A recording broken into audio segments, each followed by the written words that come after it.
Ma asabaka min hasanatin famin Allah, wa ma asabaka min sayyi'atin famin nafsik. An-Nisa 79. Kita sering mendengar bahwa apabila kita mendapat musibah, itu adalah ketentuan Allah. Bisa jadi musibah itu adalah ujian atau musibah. Keduanya ditentukan Allah. Jika demikian, bagaimana dengan penjelasan ayat di atas bahwa yang menyatakan bahwa musibah itu datangnya dari diri kita sendiri? Pertama, apa itu musibah? Itu dulu. Kalau definisinya sudah paham, kita bisa mengerti, baru jadi baik dalam prakteknya. Quran surah kedua Al-Baqarah ayat 156, paling kiri sebelah atas. Alladzina idza asabathum musibah qalu inna lillahi wa inna ilaihi raji'un. Musibah berasal dari kata asaba yusibu, isabatan wa musibatan. Segala yang menimpa, yang dialami, di setiap yang menimpa kita itu musibah. Setiap yang menimpa, baik ataupun buruk. Makanya ketika hujan turun mengenai kita atau perangkat hidup kita, ada doa dari Nabi singkat, Allahumma sayyiban nafi'a. Sayyiban seakar dengan kata musibah, asaba yusibu sayyiba, menimpa dengan cepat, tak tak tak tak tak tak gitu. Sayyiban. Di asal kata musibah itu yang kita alami semua, yang terasa terlihat baik, menyenangkan, atau yang terlihat tampak seperti tidak menyenangkan. Maaf, meninggal musibah, terlihat seperti tidak menyenangkan. Maaf, lahir musibah, terlihat seperti menyenangkan. Naik kedudukan musibah, turun kedudukan musibah.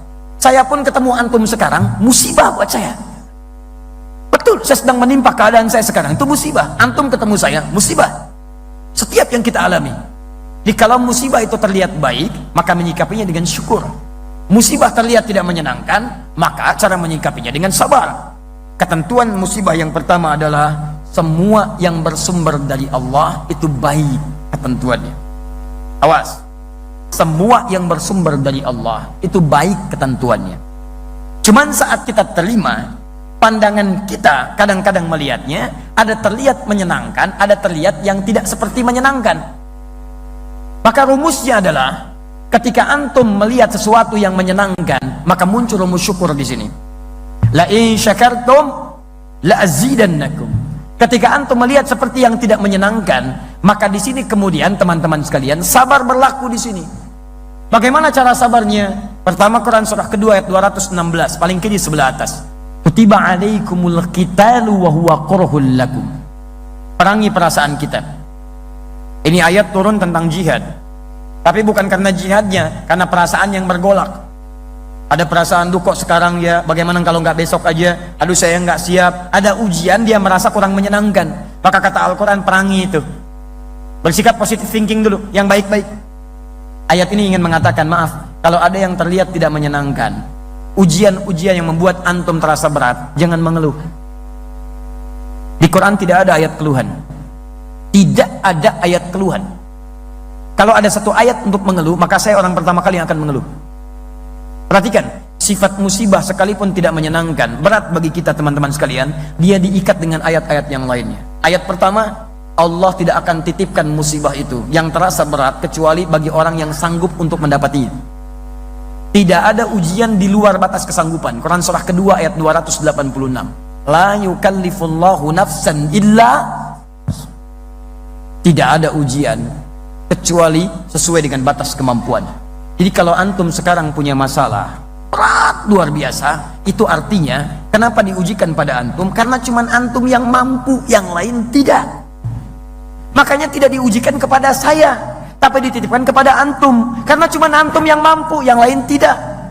Kalau antum tidak mampu, mustahil Allah titipkan ujian itu pada antum, karena cuma antum yang bisa.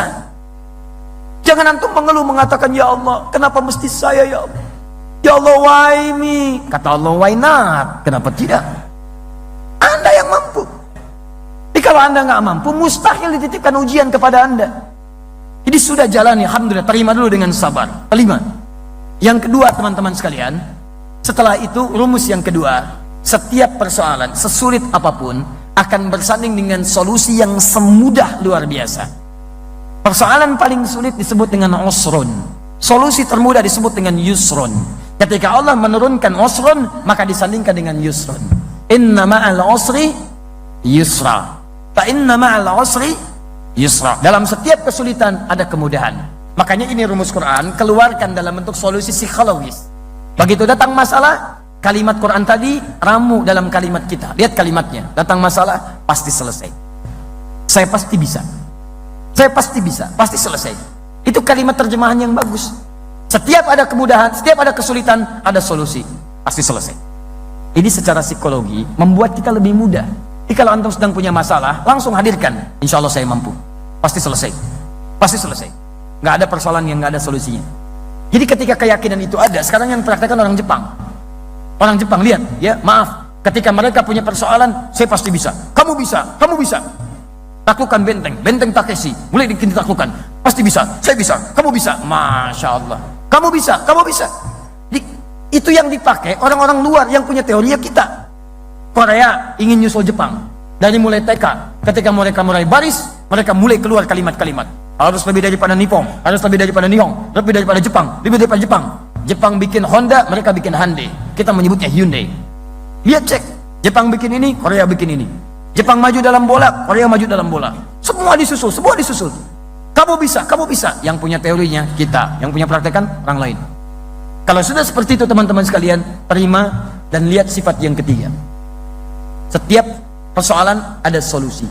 Yang ketiga, sifat Allah ingin menjadikan setiap solusi itu mudah kita dapatkan. Quran surah yang kedua ayat 185. Yuridullahu bikumul yusra wa la yuridu bikumul usra. Dengan persoalan itu Allah inginkan hidup kita jadi lebih baik, lebih mudah dibandingkan dengan sebelumnya. Prinsip yang ketiga, maaf, ujian itu diturunkan oleh Allah kata Al-Quran untuk meningkatkan kualitas hidup kita, bukan ingin membuat hidup kita bermasalah. Bentar ya, bentar. Anak SD kalau ingin lulus SMP, ke SMP, ujian tidak? Berarti ujian itu untuk menguji kemampuan dia supaya masuk ke SMP. SMP kalau ingin ke SMA, ujian tidak? Ujian itu bukan ingin memberikan beban, tapi ingin meningkatkan pengetahuan supaya pengetahuannya setara dengan SMA. Naik SMA ke kampus, demikian seterusnya. Jadi hukum kehidupan kalau ingin meningkat kualitasnya mesti lulus ujian. Saat antum diberikan masalah oleh Allah, itu artinya antum ingin dinaikkan kelasnya supaya lebih tinggi kelas dalam kehidupan. Makanya ketika manhaj ini hadir dalam kehidupan kita, kalau ada masalah berat, berarti antum ingin diangkat setinggi-tingginya oleh Allah Subhanahu wa taala dalam tingkat yang terbaik dalam kehidupan. Karena itulah teman-teman, bagaimana cara menyikapi ujian? Sesuai pertanyaan ini, perhatikan baik-baik. Ma asabaka min hasanatin faminallah. Pertama, antum harus sikapi ujian itu dengan hasanah. Hasanah. Misal, maaf. Antum biasa ke masjid, diuji. Ujian ringan. Quran surah kedua ayat 214. Masathumul ba'sa. Tiba-tiba kasih hujan gerimis. Itu ringan. Orang Arab kalau ringan mereka katakan labas. Labas. Nazal matar, labas. Turun hujan nih. Enggak apa-apa, labas. Orang Indonesia la ba'sa, satukan, labas. Lewat, labas. Lewat, ringan. Kalau antum sudah mendapatkan yang itu, naik dharra, hujan jadi deras. Masih berangkat gak? Itu ujian. Kalau antum sikapi dengan yang tadi, Allah ingin naikkan kelas saya, berangkat pakai payung. Payung berangkat. Hujan lebih dahsyat lagi sampai banjir. Konon kabarnya sebagian dari Solo kemarin banjir. Ya, Masya Allah, Allah berikan kemudahan insya Allah. Antum punya apa-apa, bantu mereka supaya keluar dari musibah yang kemudian tampak di hadapan kita itu. Ayo kemudian teman-teman sekalian, berangkat ke masjid, berangkat. Nah, cara antum menyikapi hujan turun dengan motivasi supaya tergerak tetap berangkat ke masjid dengan gambaran Allah ingin naikkan iman saya, itu yang disebut dengan hasanah. Jelas? Tapi kalau antum itu sikapi, teman-teman sekalian, dengan sikap-sikap yang negatif, hujan turun, biasa ke masjid tiba-tiba gerimis, antum mulai malas ke masjid. Kata istri, "Pak, ayo ke masjid." "Aduh, hujan mah, kan ada payung." Takut ria, Masya Allah. Takut ria. Baik, respon antum negatif yang tidak ingin ke masjid itu karena melihat ada situasi sebagai ujian padahal meningkatkan iman antum, maka disebut dengan sayyi'ah namanya. Sayyi'ah. Nah, kalau antum merespon dengan hasanah, itu bagian dari petunjuk Allah Subhanahu wa taala tanamkan pada jiwa antum. Itu pilihan. Kalau antum ambil berarti antum mengambil petunjuk dari Allah. Tapi kalau antum merespon dengan sayyi'ah, itu bukan dari Allah. Itu pilihan antum sendiri. Karena Allah kasih, antum gak ambil. Sifat hidayah itu selalu baik. Hidayah diberikan. Cuman persoalannya, maaf, tidak setiap orang yang diberi hidayah dia tidak mau mengambilnya. Tidak setiap orang yang diberikan hidayah, tidak semua mengambilnya. Contoh, kita diberi minuman nih. Minuman misal. Minuman itu diberikan, tapi apakah setiap yang diberi minuman mau mengambilnya? Sifat hidayah tidak pernah Allah tidak berikan. Semua orang hidup diberikan hidayah. Quran surah 29 ayat 69. Diambil, walladzina jahadu fina lanahdiyannahum subulana. Orang-orang yang mau mengambil hidayah kami, ayat itu mengatakan kami berikan, cuman mereka mau ngambil atau tidak. Alhamdulillah. Masalahnya ketika diberikan, banyak orang yang tidak mau ngambil. Hidayah datang lewat telinga, dengar azan, Allahu Akbar, Allahu Akbar. Kok telinga antum bisa dengar azan? Artinya antum diberi hidayah. Tapi apakah setiap yang dengan azan mau ke masjid? Belum tentu. Nih, antum lewat tuh, banyak orang lewat ke masjid dari mulai subuh. Pertanyaannya, kok bisa lewatnya depan sini? Padahal bisa lewat di depan tempat yang lain. Kok kenapa antum diperjalankan bisa lewat masjid? Itu hidayah lewat mata. Cuman tidak setiap orang yang melihat masjid bisa mau ke masjid. Persoalannya maaf, bukan karena Allah nggak kasih, hasanahnya Allah kasih. Cuman respon kita apakah mengambil atau tidak, itu sikap antum. Kalau antum ambil, itu bagian dari petunjuk yang diambil, itu hasanah. Kalau antum tidak ambil, itu dari pribadi antum, namanya sayyi'ah. Makanya turun ayat dengan antum tadi tuliskan. An-Nisa ayat 79. Ma asawaka min hasanatin faminallah. Kalau diambil kebaikan itu, maka antum mengambil kebaikan dari Allah. Wa ma asawaka min sayyi'atin famin nafsik. Allah sudah kasih kebaikan, antum malah putuskan yang salah, maka itu dari pribadi antum sendiri. Jangan kaitkan kesalahan dengan ketentuan Allah Subhanahu wa taala, karena itu bagian dari pilihan antum berdasarkan ketetapan yang Allah telah tetapkan dalam kehidupan. Paham tentang ayat ini? Sekarang pilihan bagi kita, saya sudah menyampaikan ayatnya, sudah menerangkan hadisnya, sudah menjelaskan konsepnya. Tinggal antum ingin menjadi hasanah atau ingin masuk dalam bagian sayyi'ah. Maaf, kalau cuma berlomba untuk mendapatkan sayyi'ah, antum terlambat. Sudah ada Qarun yang duluan, sudah ada Fir'aun yang duluan, sudah ada Abu Lahab, sudah ada Abu Jahal, sudah ada abu-abu yang lainnya, yang semua sudah menjadi abu. Kalau antum ingin berlomba, antum ketinggalan. Saatnya kita berubah. Ayo, sekali lagi, bantu negara ini, bantu dunia saat ini, yang sudah muncul banyak keburukan-keburukan, maksiat sudah di mana-mana, bahkan sudah berlomba dengan binatang telanjang, nggak malu, wajar, nggak punya takwa. Lihat delman keliling Solo, nggak pakai celana, nggak akan malu, biasa aja.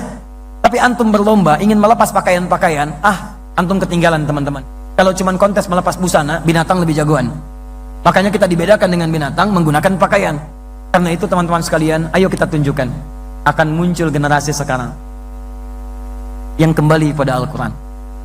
Dan wanginya sudah tercium, karena setiap tempat majlis sudah mulai ramai. Al-Quran sudah bergema, rumah Quran sudah menyebar di mana-mana. Dan itu terjadi di Indonesia, bukan di tempat-tempat negara-negara pada umumnya.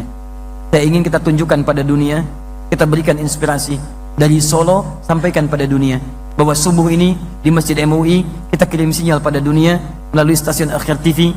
Mulai hari ini kita akan kembali pada nilai Al-Quran. Kita bantu bangsa kita untuk merubah dengan menerapkan nilai-nilai Quran dalam kehidupan kita.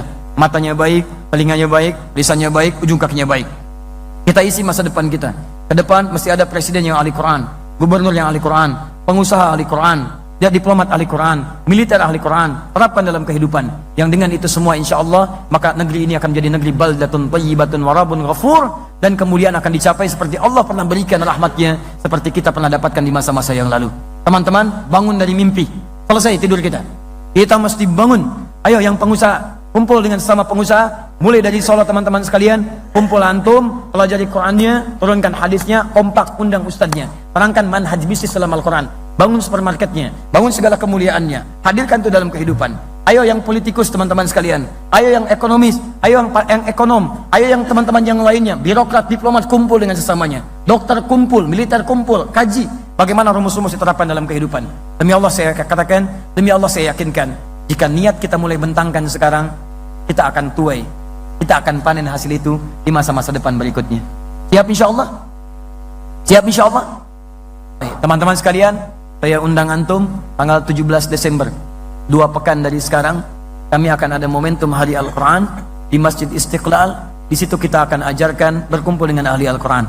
Ada yang maaf mungkin tidak bisa melihat, ada yang cuman aktivitasnya beca tapi ahli Al-Quran, ada ahli Quran dari anak kecil, ada ahli Quran dari remaja, ada imam-imam Quran, ada orang dewasa ahli Quran, ada duta besar ahli Quran, ada tetangga-tetangga dari Malaysia ahli Quran, ada teman-teman yang lain ahli Quran. Kita akan berkumpul di Istiqlal. Kami undang antum, mari menjadi bagian dari sejarah. Karena kita akan berikrar dari Indonesia menuju ahli Quran, menuju negeri Quran. Kita akan kirim sinyal ke dunia dan berikrar menyemarakan Quran dalam kehidupan kita. Teman-teman, takbir. Takbir. Disitulah kita akan melihat, mungkin bukan kita pelakunya, kita hanya menginisiasi. Mungkin beberapa tahun ke depan kita akan menikmati saat kita ada di alam kubur dengan panggilan ya ayat Tuhan nafsul mutmainnah. Pahala itu akan mengalir, surga itu akan dinanti. Kita berlomba, teman-teman. Yang lain sudah berjihad dengan jihad sesuai dengan kemampuannya, maka kita berjihad dengan kemampuan kita. Ayo berjihad dengan hartanya, berjihad dengan ilmunya, berjihad dengan tenaganya. Minimal kita berjihad membangkitkan negeri kita ini, sehingga negeri kita ini bangun dari tidurnya jadi negeri yang baik, jadi negeri yang dominan dalam kehidupan kita insyaallah. Subhanakallahumma wa bihamdika asyhadu an la ilaha illa anta astaghfiruka wa atubu ilaik. Rabbana atina fid dunya hasanah fil akhirati hasanah wa qina adzabannar. Bifadlika subhanakallahumma wa bihamdika Allahumma ighfirli Allahumma ighfir lana ya rabbal alamin. Wa akhiru da'wana alhamdulillahi rabbil alamin. Wal 'afu minkum. Assalamu alaikum warahmatullahi wabarakatuh.